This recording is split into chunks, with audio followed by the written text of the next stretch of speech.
Hey guys, welcome back to the Play On Footy channel. My name's Bailey. Today we're going to be looking at all the concussions that have sent AFL players into a somewhat early retirement since 2000. Yeah, so the reason I'm doing this video was it's sort of a bit of a personal one. One of my mates I went to school with, Sammy Taylor, just recently got concussed on the weekend. The game, the GWS Giants versus the St Kilda Saints, and yeah, so that's what prompted me to do this video. Basically just understand, how many other players have potentially had their careers cut short. Hopefully Sammy Taylor doesn't have his cut short. However, it was a horrific hit to the head, and I guess AFL are trying to stamp that out to a degree, or they're trying to limit the amount of damages that occurs to a player's head, whether that be during training or gameplay.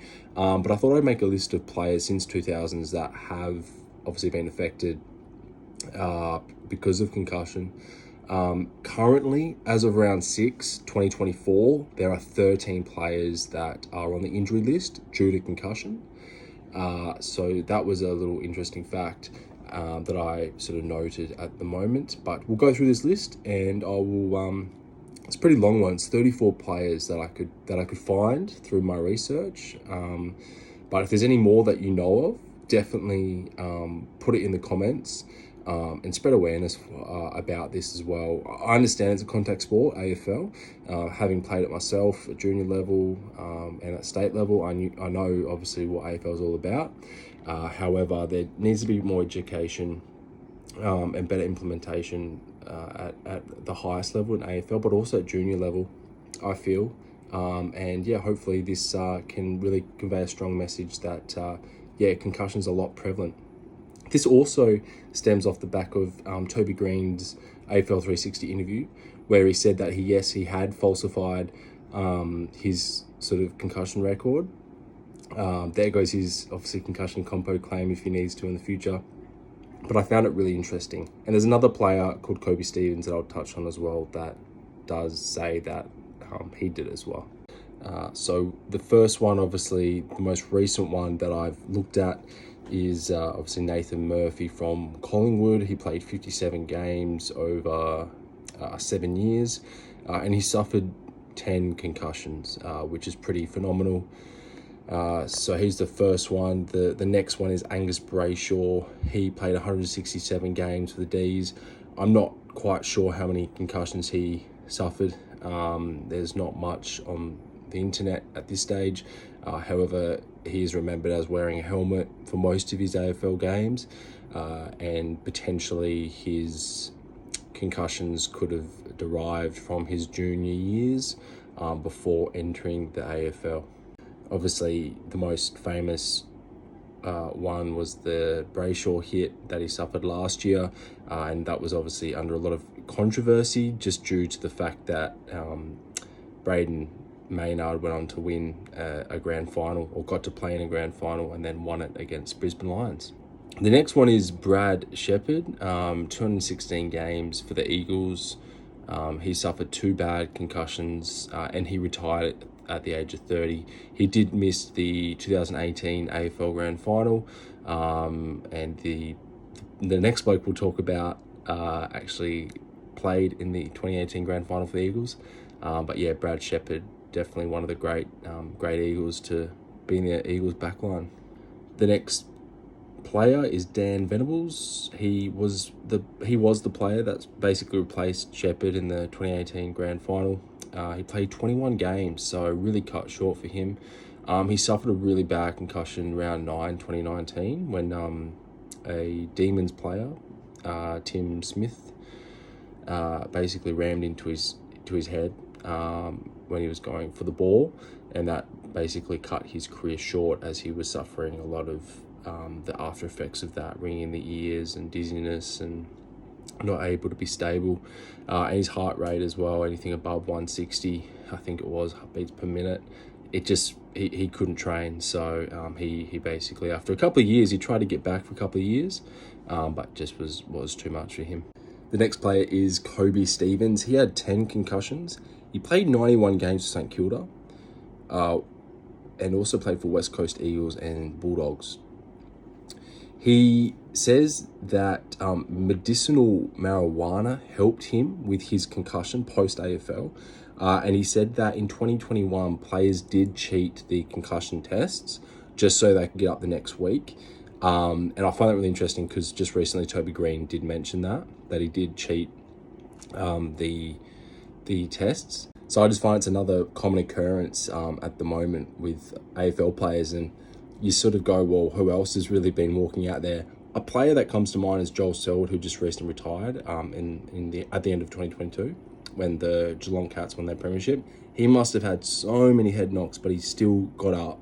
And I wouldn't be surprised if he suffers from CTE in the near future, which is obviously an all too common occurrence in NFL players, but also AFL players, just because there's no added protection. At least NFL players have some protection around the head, but not AFL players. The next one's Paddy McCartan. He had 9 concussions over his 63-game career for Sydney and St Kilda. Max Lynch had 2 concussions, 11 games, and retired at the age of 24. He played for the Collingwood Magpies. The next one is Marcus Adams. He had 1 big concussion that is recorded that I could find. He played 73 games for Western Bulldogs and Brisbane. And in round 21, 2022, he suffered a pretty big hit that ultimately ended his career. The next one is Paul Seedsman. He had 1 concussion that I could see. Played 132 games for Adelaide and Collingwood. And he had a pretty big sort of concussion late 2021 that forced him into retirement. Another player is Justin Clark. He played for Brisbane Lions, played 56 games, kicked 22 goals. He had a pretty bad hit at training, a knee to the head that ended his career prematurely. He went on to be a 2021 Rhodes Scholar. Another player is Brad Ebert. He's had a number of concussions. He played 260 games across AFL clubs, the Eagles and Port Adelaide. But yeah, at the end of the day, he just couldn't get up, and yeah, he was a bit of a cult hero for the Eagles and Port. Next one's Jonathan Brown. He had 20 concussions across his 256 game career for the Brisbane Lions. Absolutely crazy. Obviously, there's been that time when he got all these metal plates put into his face because he was that banged up and he had fractured skulls and all that sort of stuff. So yeah, geez, you bloody wonder what's going to happen to him. The next one's Max Rook. He had about 20 to 30 concussions across his 135 game career for Geelong Cats. He was in the 2007-2009 Premiership. He's also lodging the class action against AFL at the moment with a lot of other AFL players. Next one's Liam Picken. He's had 2 pretty bad concussions across his 198 game career. He was a Western Bulldogs 2016 Premiership player. And he's actually with Max Rook doing that class action against the AFL as we speak as well. Next one is Lee Adams. He had 8 to 10 concussions as well across his 104 game career at North Melbourne. Next one's Ben Jacobs. He had 1 concussion over his 90 game career. He also played 26 games for Port Adelaide and 64 for North. Matt Maguire suffered 7 concussions. Played 99 games for the Saints and 71 for the Lions. So yeah, he also suffered a broken leg in 2006. So he's had a pretty banged up career. Another player is Jack Frost. He had 14 concussions, played 56 games in total, 54 for Collingwood and 2 for Brisbane. Scott Stevens had 3 concussions, played 144 games, 25 for Sydney and 119 for Adelaide. He retired at 29, so cut a bit short. Another one's Justin Kazitsky. He got knocked out 4 to 5 times, or concussed, I should say. Played 200 games for St Kilda's absolute legend. There is documented evidence of him falling over in an interview, as well as being heavily hit by Gian Siracusa in a Western Bulldogs game. Another big one is Cade Kolajasny. He had 15 concussions, played 80 games, 78 for Gold Coast Suns and 2 for the Melbourne Demons. Another one is Brent Riley, 1 concussion in his game that I could pick up on the web. 203 games for the Crows that he played. Chad Rintle. Played for 3 clubs, 76 games in his AFL career, 23 for Adelaide, 39 for West Coast Eagles, 14 for Collingwood, and retired in 2002. Next one is Dean Kemp, who also played with Chad Rentall. He played 243 games for the Eagles. He suffered 4 concussions and retired somewhat prematurely, people say. Another player is Levi Greenwood. He played 86 games for the Pies, 74 for North Melbourne, so 160 game AFL game career in total. He suffered about 2 concussions. Daniel Bell was concussed 15 times, played 66 games for Melbourne.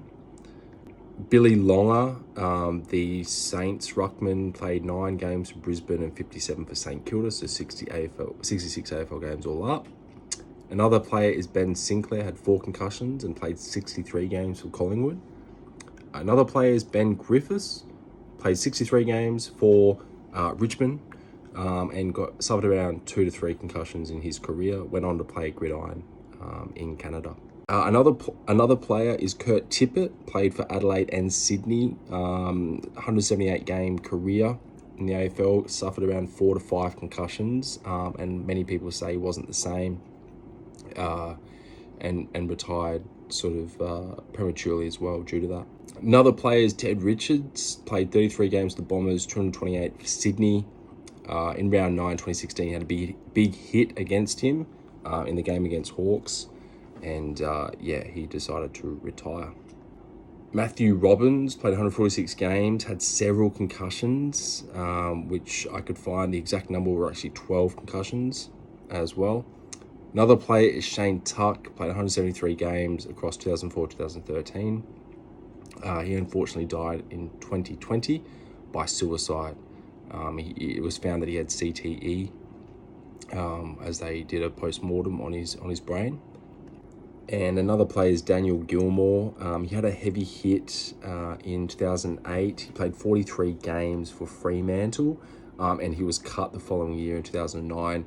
He then planned to sue the AFL due to a lack of negligence by the club, Fremantle, for letting him basically play the following week, which he was definitely not okay with. He was lethargic and dizzy. So there you have it, all 34 AFL players that had to retire somewhat prematurely from their careers.